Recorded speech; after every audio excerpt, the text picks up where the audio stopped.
What's up guys, Lvladen here, and today I'm coming at you with an exciting video. We are finally getting some real Red Paladin buffs, and they are going through in both PvE and PvP. I'm going to go ahead and go over them along with a handful of the other changes that I've noticed that may or may not be beneficial or detrimental to Ret going into this upcoming fairly large hotfix patch.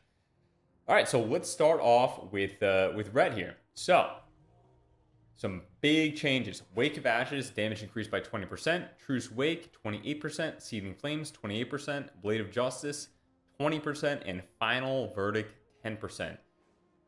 These final couple buffs right here, pretty excited for. Blade of Justice really not doing that much in our rotation at the moment. That's kind of historically what happens to our generators throughout expansions is like, they kind of scale down in damage.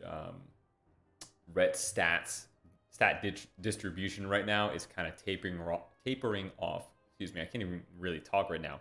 Tapering off around 40% mastery, 40% versatility, and then we're sticking a lot of our other stats into haste now. So this is going to feel nice and juicy when that Blade of Just damage goes up. Same with Final Verdict here. Pretty happy about this. And then the more interesting changes here are to Wake of Ashes and its capstone abilities here, Truce Wake and Seething Flames.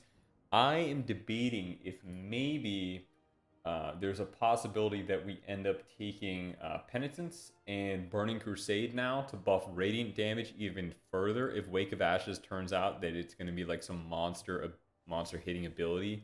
It already hits fairly hard, especially when you have your 10 stacks of Crusade.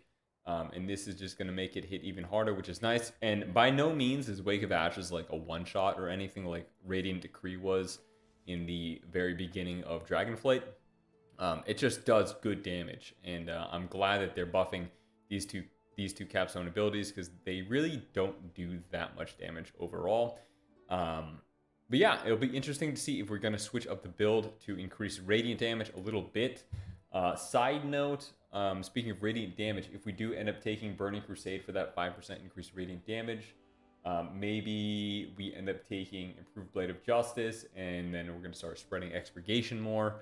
I kind of doubt it because I have messed around with the AoE dot build before, and it's really not that strong. But if we are going to end up taking those two talents anyway to buff Wake of Ashes, if this is some sort of really strong ability following this buff, then who knows, maybe we'll end up taking a little more Blade of Justice oriented build, especially with this 20% buff right here. All right, so a handful more changes to go over, and I'm not really going to cover the other classes too much.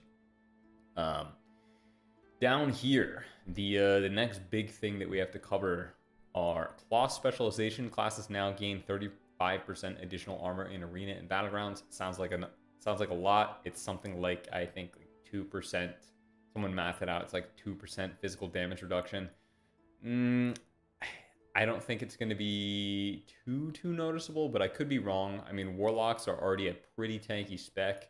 Mages, although they're pretty good at surviving if you're a good mage, mages are extremely squishy into marksman hunters right now and BM hunters, so we'll see if this helps them out. I don't think it's going to really affect Ret too much, seeing as a lot of our damage is holy or half holy, half physical. The only thing I wonder if we might switch out of at some point is Blades of Light, or not Blades of Light, Adjudication. Wait, no, yes, Blades of Light, sorry, I was correct. So the talent that makes some of our Crusaders like Judgment, Hammer of Wrath, deal Holy Strike damage, and abilities that deal Holy Strike damage.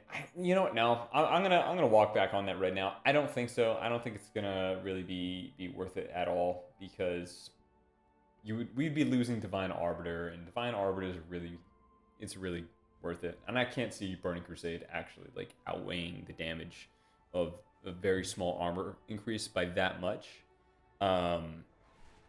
Plate specialization classes now have their armor reduced by 30% in arena and battlegrounds.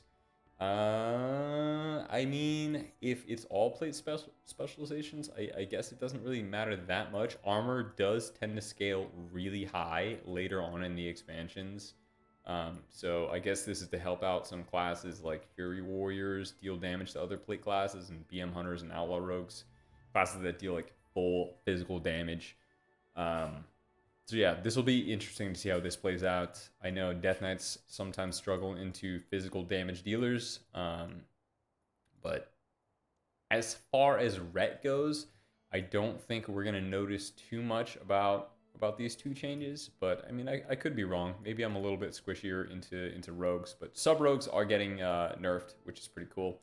And then also, Gladiator's Distinction 2-piece set bonus now increases stamina by 15% for damage dealer, and tank rolls was 5%. So we're getting a sizable stam buff in PvP.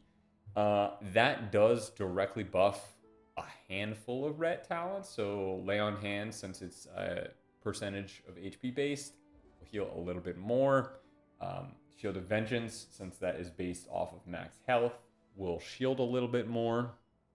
And in theory, I guess it's kind of a defensive buff for ret, but really I don't think like this is going to be the make or break. You know, ret is now kind of tanky again. I was kind of hoping that we would see some healing buffs for ret, maybe like 10-15% on flash heal, Word of Glory, but honestly, like survivability isn't a huge problem at the moment for me for ret.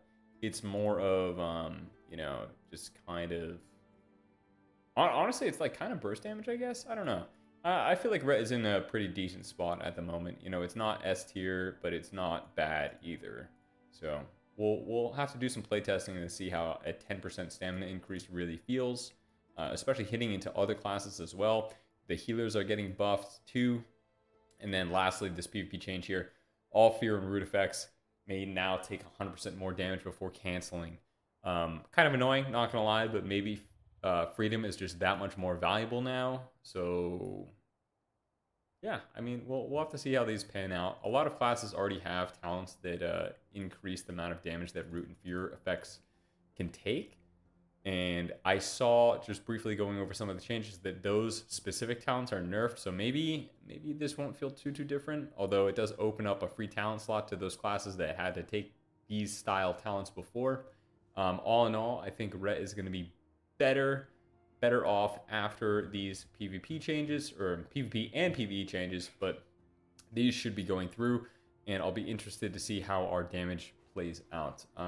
Right now, you know, in the mid 24 to 2500 solo shuffles, I really don't see any other red paladins. I know they exist, but I just haven't queued into them. And typically, you know, I'm somewhere closer to the bottom of the pack in overall damage. I mean, it depends on the lobby. Some lobbies I'm still top damage, but you know, if I get a demon hunter in the lobby that knows what they're doing, they're gonna crush me on damage. You know, unholy DKs that know what they're doing, they do a lot of damage too. And then of course, you know, you have your boomkins and your warlocks doing a ton of damage as well. But you know, well, I can't wait. I'm excited. I like changes. You know, there are a number of other classes in here. I'll leave a link to the patch notes in the description of the video. But guys, let me know what you think. I think all in all, we are it's looking up. It's looking up next week. All right, thanks for watching. I'll see you all next time. Peace.